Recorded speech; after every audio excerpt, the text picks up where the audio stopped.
Hi friends, ఈరోజు అయితే మేము పానీపూరి చేసుకుంటున్నాము. ముందుగా బఠానీ తీసుకొని 2 గంటలు నానబెట్టుకోవాలి.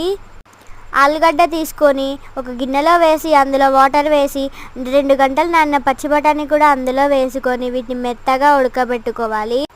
ఆలోపు పానీ రెడీ చేసుకుందాం రండి. ఫస్ట్ మిక్సీ జార్లో పుదీనా వేసుకొని చిన్న అల్లం ముక్కని కట్ చేసి అందులో వేసుకొని పచ్చిమిర్చి, కొత్తిమీర, నిమ్మకాయ సైజ్ అంతా చింతపండు కూడా వేసుకొని వాటర్ వేసి మెత్తగా గ్రైండ్ చేసుకోవాలి.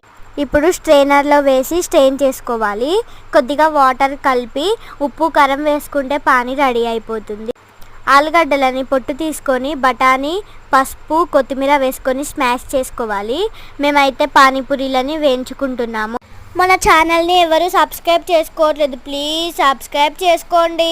ఇప్పుడు వాటర్లో ఉప్పు, కారం, మసాలా వేసుకొని పప్పు వేసుకొని కలుపుకుంటే పప్పు రెడీ అయిపోతుంది. Bye friends.